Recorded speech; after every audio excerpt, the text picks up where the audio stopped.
all these places. And, you know, when we go to Europe, when Michael and I tour, when Michael tours Europe, you know, I go with him, and completely different reaction when he tells people who my dad is than when it happens here. So if he, you know, if someone who's, like Jefferson Blues magazine approached him in a club called Stompen in Stockholm about doing an interview, and Michael started talking to them, and then he says, oh, you know, and my wife's father is Eddie Durham, and the interviewer, he stopped, and he says, Eddie Durham, that's not possible, because my mother's so much younger than my dad. Right, right. They look at me and they say, well, it's not possible Eddie Durham could be her father, but my mother's 25 years younger than my dad. Right, right. And so I was born when he was 50, you know, and so, you know, then he did a write-up on both of us, you know, but here in the States, it's, you know, you turn on WBGO or any of those jazz stations, you won't hear probably any Eddie Durham today, because it's, you know, the United States is just unappreciative of the music they created that was created here. So, you know, beautiful. Jazz, blues, you know, the rest of the world appreciates what we have. In Latin America, where we come from, we have great writers. Right.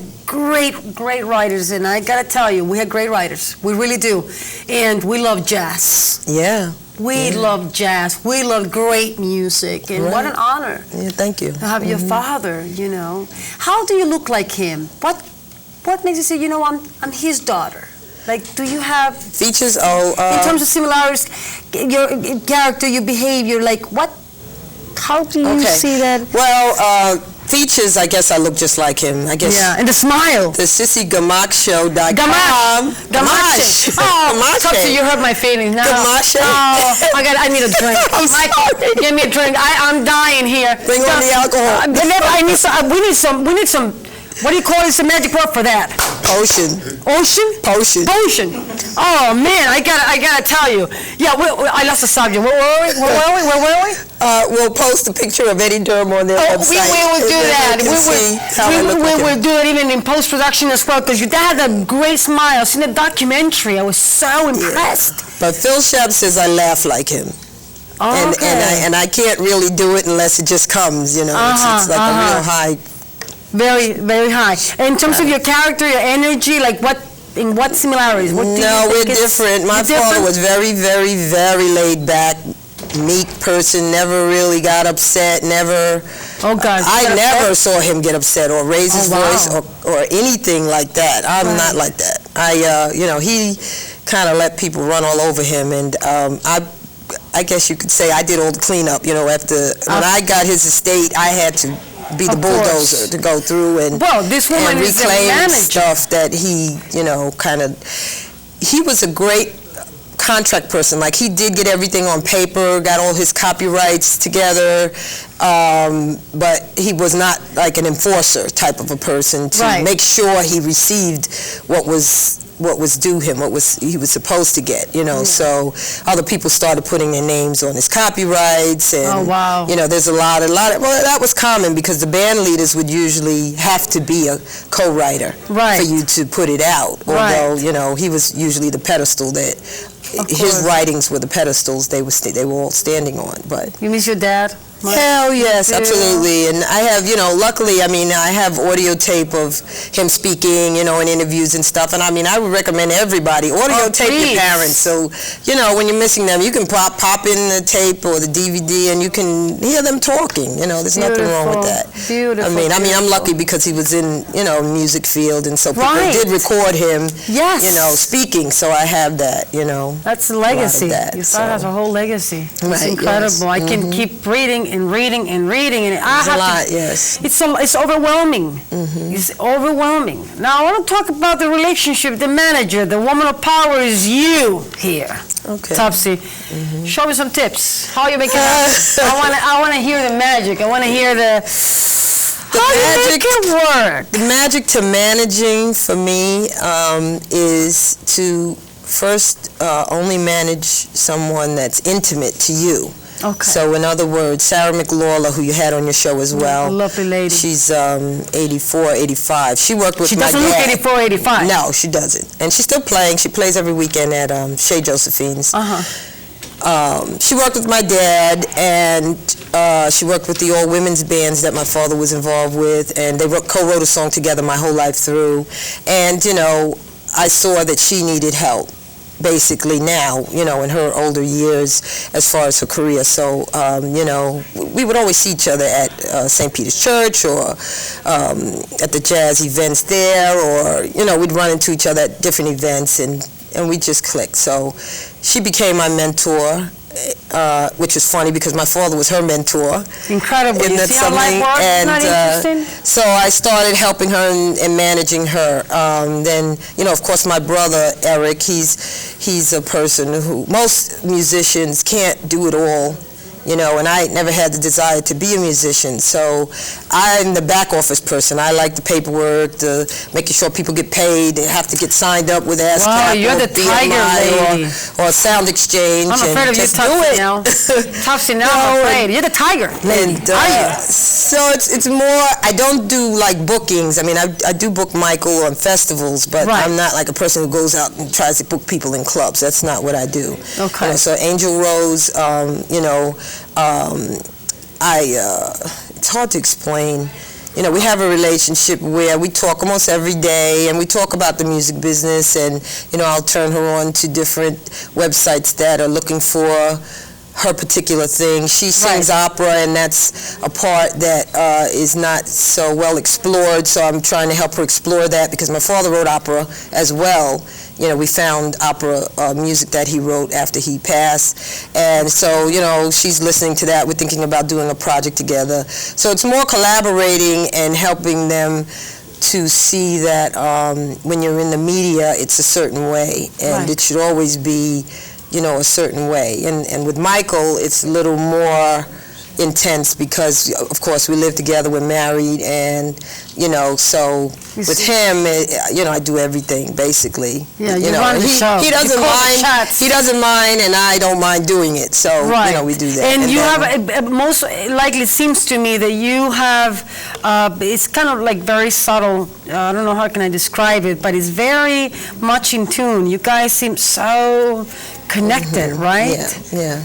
That connection is coming from love, but you guys have something that, I don't know. It's rare that you can work together, travel together, and be married. I mean, we're together every day, almost all day. Do you? Let me ask you. I shouldn't ask you, but let me say it. Do you don't get sick of each other ever? No. Wow. Really, no. Oh, I admire that. I don't know how you make it work, because when you see those couples, God. Michael says God, and it's so true. It's very true. Well, God, we're dead. You know, Sundays is our study day. We study the Bible. We have a Bible study, and then where do you go? Well, we have a couple that comes to study the Bible with us, Jehovah's Witness couple, and then we go to the Kingdom Hall. So that whole day is spiritual day, you know, and we take time to reflect on our blessings and, you know, just what's really going on out here is not.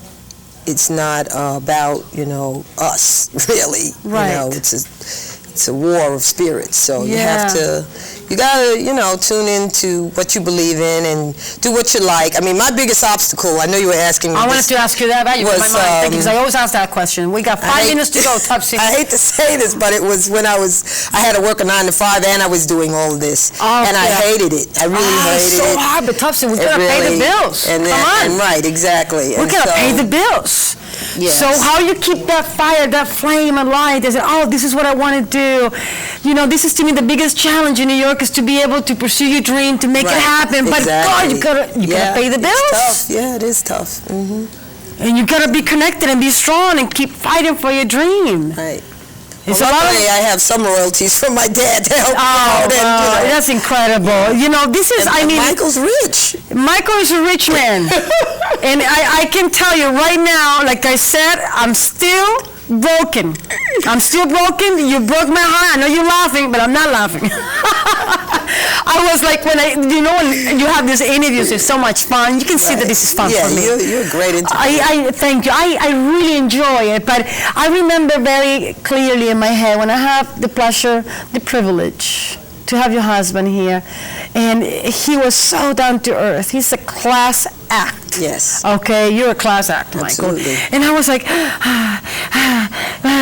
oh God, I'm not going to go back there because it was just, to me, it was one of those interviews that I can remember. It was a tough interview for me, and thank you for that, because that's the only way when you learn. Right. So my husband, he's a professional fighter, and he's a former fighter, he's a boxing trainer. Right. Okay, but he said to me, Sissy, I learned more from my losses than my wins. And when we go through adversity and obstacles, that's what really makes you who you are. Makes you if mature. you can deal with that, if you can deal with pain and be better, then I want to be better. And your husband matures you. Yeah, and your husband did a job on me. And I said, I have to get better. I have to get better for my audience. I'm going to get ready. I'm going to do much more research. I'm going to rise to the occasion, Michael. And I'm here sitting down, putting my glasses and telling you right now that I am in charge.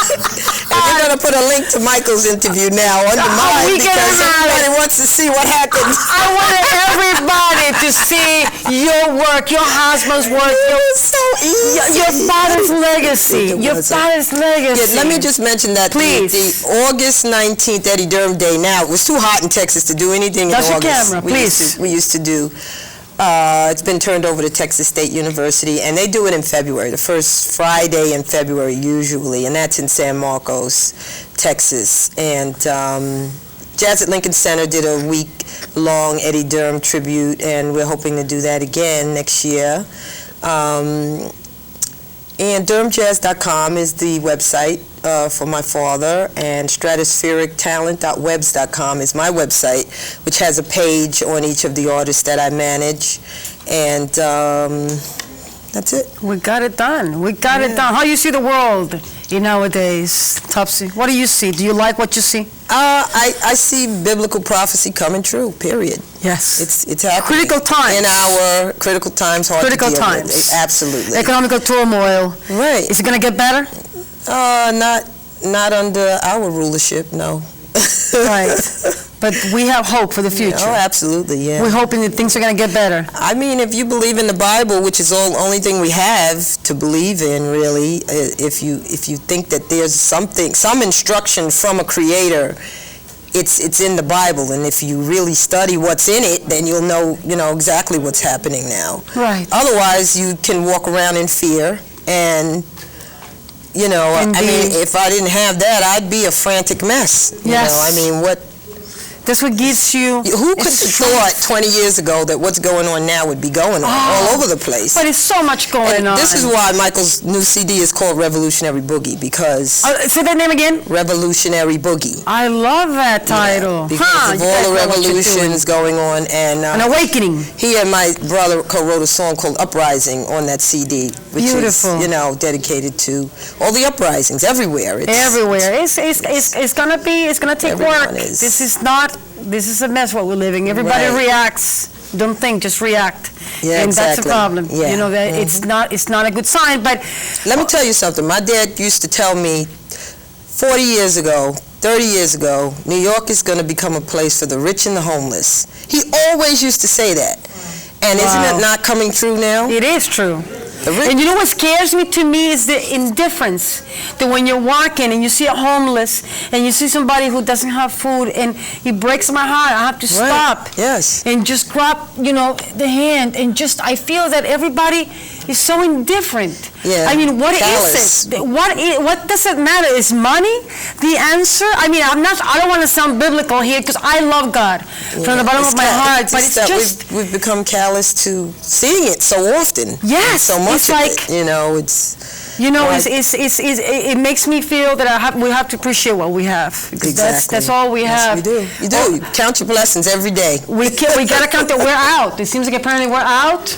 Okay. We're out. Oh, I wanted to keep talking. Oh, thank you. Yeah. This is beautiful. It was fun. Yes. Good. Thank you. Thank you. Thank you, Tospy. Do you have a good time? I had a great time. It was such a good interview. You put everybody at ease. Yeah. Tospy. What I want to do.